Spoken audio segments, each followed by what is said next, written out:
Namaste and welcome to Harmonious Spaces. I am so excited to have you all join us for this journey into the world of balanced and thriving environments.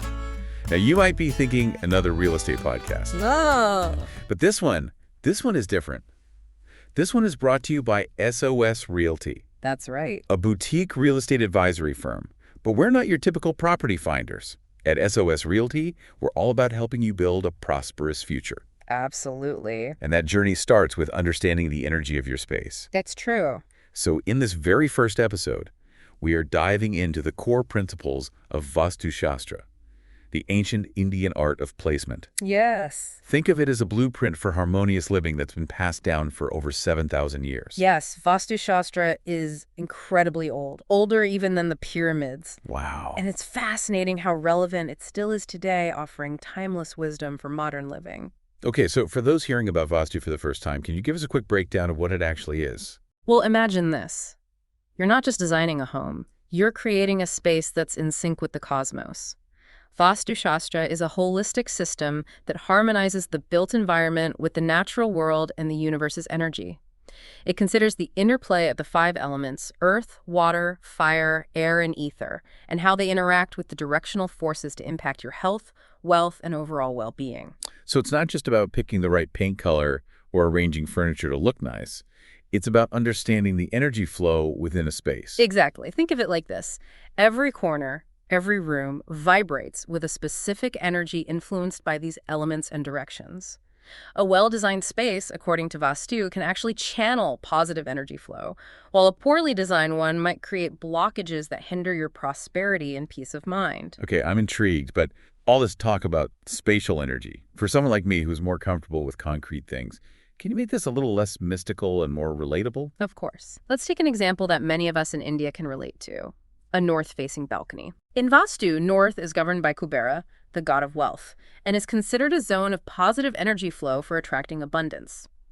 Now imagine if that balcony is cluttered and dark.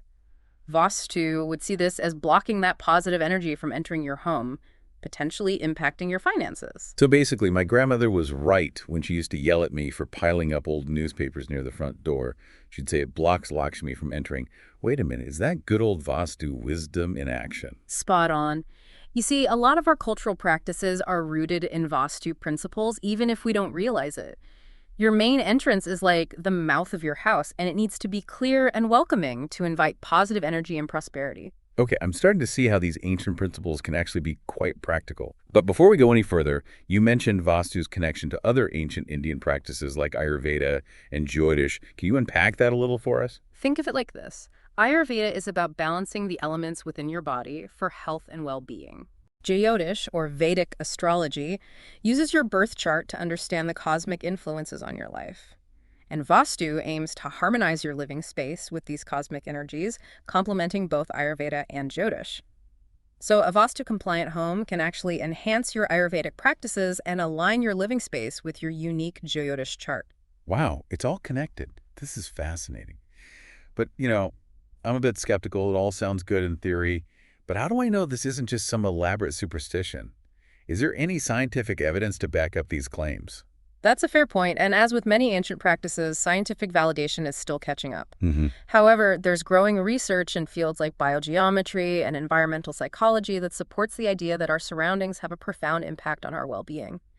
Think about it. You instinctively feel more relaxed and at peace in a well-lit, organized space compared to a dark, cluttered one. Yeah, I have to admit I do feel lighter and more productive when my desk is clean. Maybe there's something to this energy flow idea after all. Indeed. Vaastu simply offers a framework to understand and optimize this connection between our space and our inner state. Okay, so let's say I'm ready to give Vaastu a try. Where do I even begin? It all seems so complex. Don't worry, you don't need to tear down walls or become a Vaastu expert overnight. There are simple, practical steps you can take to start incorporating these principles into your life. Perfect. I'm all about baby steps. Give me some tips I can actually use. One of the most fundamental principles is decluttering. Vaastu emphasizes the free flow of energy, and clutter is seen as a major obstacle. So start by clearing out unnecessary items. Imagine those items as energy blocks. All right. I can definitely declutter. I've been meaning to tackle that mountain of clothes in my spare room anyway. Is there a particular area I should start with? In Vaastu, the north and east directions are considered very important. North, as we discussed, is associated with wealth and opportunities, while East is connected to health and new beginnings. So clearing clutter from these areas can be especially beneficial. Okay, so north and east are prime real estate for good energy flow. Got it. What else can I do? Another simple yet powerful tip is to embrace natural light. Vaastu emphasizes the importance of sunlight, especially from the east, for enhancing positivity and vitality. So open those curtains and let the sun shine in. So instead of hitting the snooze button, I should be throwing open the curtains and greeting the sun like they do in those Bollywood movies. Exactly. Embrace the sunshine, especially in the mornings. It's not just good for your mood, it's good Vaastu. All right, duly noted. Now, before we move on to more tips, I want to revisit something you briefly mentioned earlier, the Vaastu Purusha Mandala. It sounds intriguing, but a bit mystical. Can you break it down for us? Of course. Imagine a cosmic being whose body forms the blueprint for every structure. This is the Vaastu Purusha. The Vaastu Purusha Mandala is a symbolic diagram representing this being, with his head in the northeast and his feet in the southwest. Each direction on this grid corresponds to a different part of his body, and each part is associated with a particular deity and element influencing different aspects of life. Hold on, so this grid is like a map of divine energies within a space. You got it. The Vaastu Purusha Mandala essentially shows us how different energies are distributed within a structure and how they interact. This is getting really interesting. So if we connect this back to the concept of spatial energy, you're saying that each direction within a building has a specific energy signature based on the Vaastu Purusha's body. Exactly. And understanding these energies is crucial when designing or arranging a space. For instance, the northeast, where the Vaastu Purusha's head lies, is considered highly auspicious and ideal for spiritual practices or placing a water feature. Because it's governed by Lord Brahma, the creator, and associated with the element of water, it's also where many people prefer to locate their puja room. That makes sense. You wouldn't want to put your bathroom in the same direction as the god of creation. You Right? certainly wouldn't. Bathrooms are typically placed in less auspicious directions like the south or west, which are associated with the elements of fire and air. Okay. I'm starting to see how this grid comes into play. So let's say I'm building my dream home from scratch. How would I use the Vaastu Purusha Mandala to create a harmonious space? Ideally, you'd consult a certified Vaastu expert who can analyze the specific site and provide personalized recommendations. However, having a basic understanding of the mandala can help you make informed decisions. For example, you wouldn't want to have your main entrance facing south, which is associated with Yama, the god of death. Yikes. No south-facing doors for me. But seriously, this is making me rethink my whole approach to interior design. It's not just about aesthetics anymore. It's about creating a space that's aligned with these subtle energies. That's precisely the beauty of Vaastu. It encourages us to think beyond the superficial and consider the deeper impact our environment has on our well-being. And remember, even if you aren't building a new home, you can still use these principles to enhance the energy flow of your existing space. This is all so fascinating, and I'm already feeling inspired to make some changes. Before we move on, are there any resources you recommend for our listeners who want to learn more about the Vaastu Purusha Mandala and how to apply it? Absolutely. The Vaastu Workbook by Talavane Krishna provides a detailed explanation of the mandala and its significance. And if you're looking for more personalized guidance, consulting a certified Vaastu expert can be incredibly helpful. Great suggestions. We'll be sure to include links to those resources in the description below for those who want to delve deeper. And speaking of personalized guidance, don't forget that our producers at SOS Realty are here to assist you with all your real estate needs. They aren't just about finding you a property. They're about helping you create a space that aligns with your aspirations and supports a balanced and prosperous life. So if you're ready to embark on your real estate journey with expert guidance, reach out to SOS Realty through LinkedIn. That's right. They understand the importance of finding a home that not only meets your practical needs, but also resonates with your energy and supports your well-being. So whether you're looking to buy your first apartment, find a new family home, or simply learn more about how Vaastu can enhance your current space, SOS Realty is a fantastic resource. All right, we've covered a lot of ground in this first segment, exploring the fascinating philosophy of Vaastu and its connection to other ancient Indian practices. But stay tuned, because in our next segment, we'll be diving into some practical Vaastu tips you can start implementing today to enhance the energy flow in your home. Yes, we'll be sharing some simple and effective ways to create a more harmonious and balanced living environment, so don't go anywhere. Welcome back to Harmonious Spaces. I don't know about you, but after that last segment, I'm starting to see my own apartment in a whole new light. Hmm. Suddenly, that pile of shoes by the front door is looking less like a fashion statement and more like an obstacle course for good vibes. It's amazing how a little bit of awareness can shift our perspective, isn't it? But fear not, because in this segment, we are going to equip you with the tools to transform those not-so-good vibes into positive ones. Perfect. So let's dive right in. What are some practical Vaastu tips that our listeners can start implementing today to enhance the energy flow in their homes? Well, we've already talked about the importance of decluttering, especially in the north and east directions. Right. Remember, clutter is like stagnant energy. It blocks the flow of abundance and positive vibes. So start by clearing out anything you don't use or need, especially from those areas. Okay, so I'm picturing myself channeling my inner Marie Kondo and saying thank you next to all that clutter. What else can we do? Another simple yet powerful tip is to embrace natural light. Okay. Vastu emphasizes the importance of sunlight, particularly from the east, for enhancing positivity and vitality. So open those curtains wide and let the sunshine stream in. Nothing beats waking up to a bright, sunny room.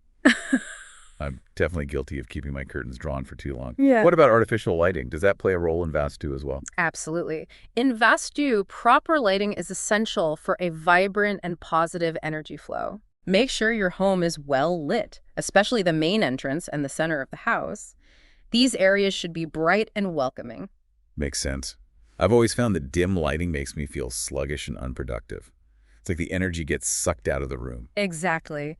Dimly lit corners can create a sense of stagnation and even attract negative energy. Oh. So make sure all corners of your house are well lit, either with natural or artificial light. All right, time to brighten things up. Now, we've already touched upon the importance of a clean and well-lit main entrance. Yes. Is there anything else we should keep in mind about the main door, according to Vaastu? You know how we Indians consider the main door, or mukhi dwar, as it's called in Hindi, as a sacred space? Right. Well, there's a good reason for that.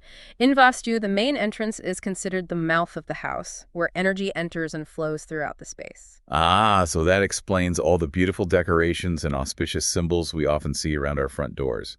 It's not just about aesthetics, it's about inviting good energy. Precisely. So make sure your main door is in good condition, opens inwards to symbolize welcoming abundance, and is free of any obstructions like shoe racks or dustbins. No more tripping over shoes at the entrance.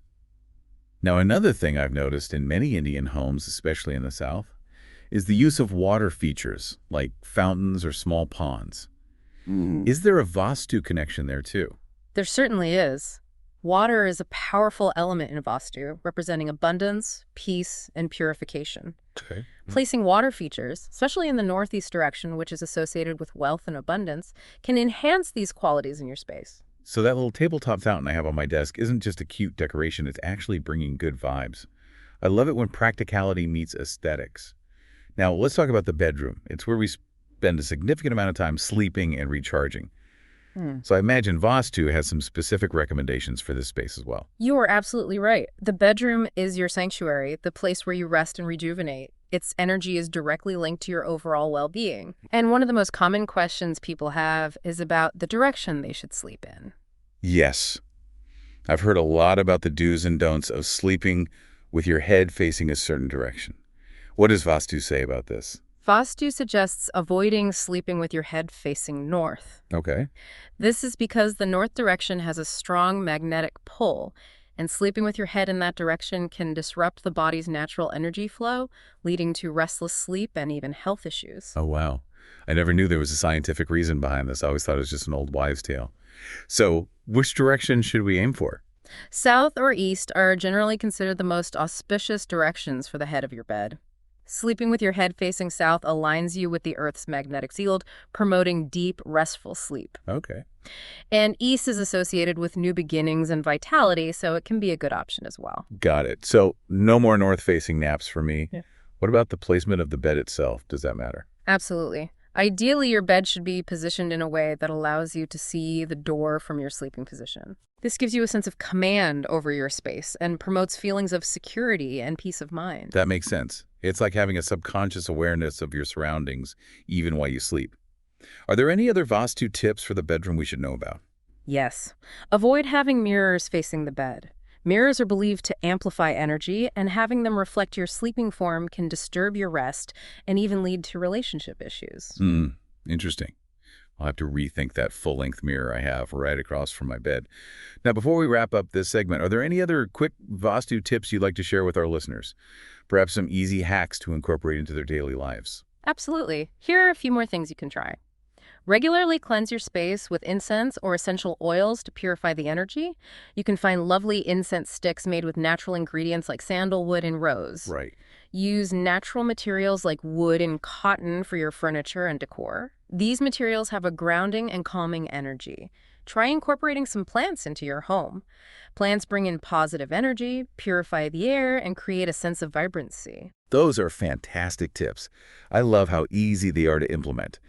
It's all about being mindful of the energy we bring into our spaces. Yeah. So even if we can't do a complete Vastu makeover overnight, we can still incorporate these small changes to make a big difference.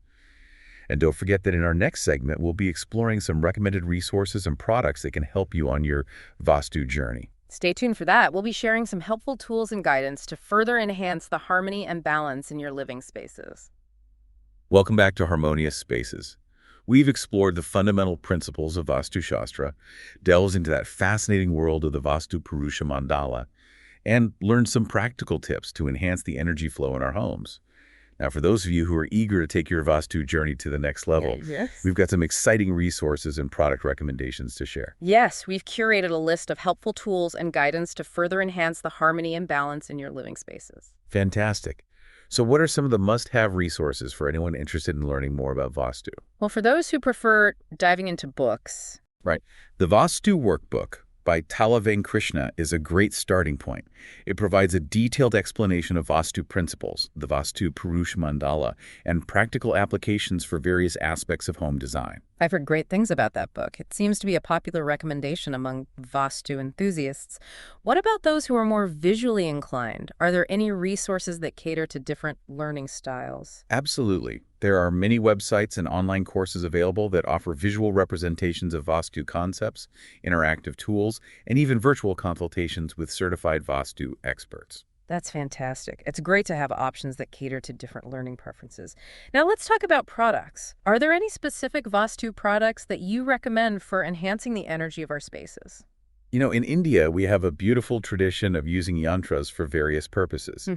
And there are specific Vastu yantras that are believed to harmonize energy and attract positive vibrations. Yes, I've seen those beautiful geometric designs in many homes and temples. Can you tell us a bit more about how they work? Yantras are essentially visual representations of specific energies or deities. They're believed to act as antennas, Oh. attracting and amplifying positive vibrations in the space where they're placed. Wow, that's fascinating. So it's like having a little energy booster for your home. Are there any specific yantras you recommend for particular areas or purposes? The Shri Yantra, for example, is considered very powerful for attracting wealth and abundance. It is often placed in the north direction, which, as we discussed earlier, is associated with Kubera, the god of wealth. I've always been drawn to the Shri Yantra. It has such a beautiful and intricate design. What about other products? What else can we use to enhance the energy of our spaces? Crystals are another popular choice. Crystals have unique energetic properties, and certain crystals, like clear quartz, are believed to purify and amplify positive energy. Crystals. I have a friend who swears by the power of crystals. She has them all over her house.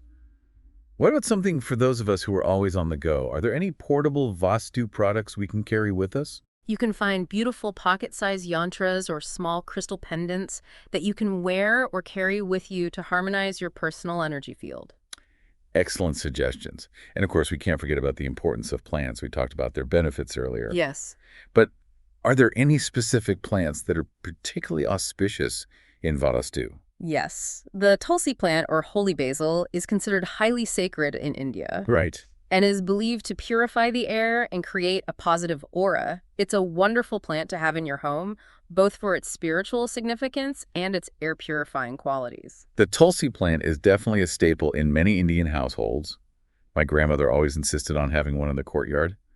It's amazing how these ancient traditions continue to be relevant in our modern lives. It really is. Vaastu Shastra offers a timeless wisdom that can guide us toward creating spaces that nourish our mind, body, and soul. Absolutely.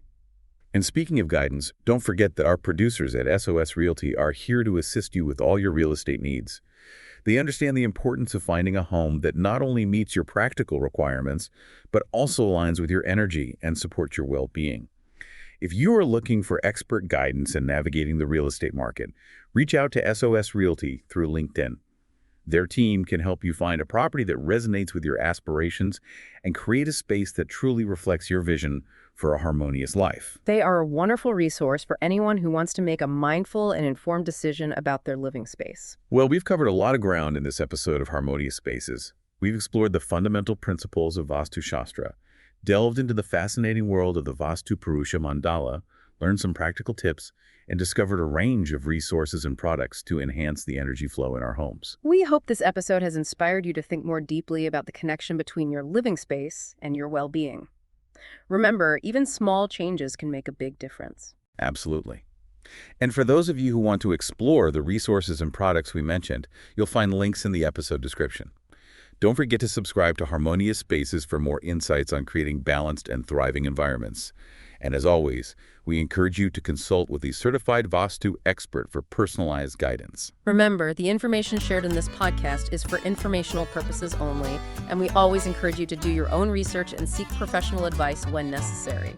Thank you for joining us on this journey into the world of Vaastu Shastra. We hope you've gained some valuable insights and are inspired to create a more harmonious and balanced environment for yourself. Until next time, stay tuned, stay curious, and keep creating spaces that inspire you.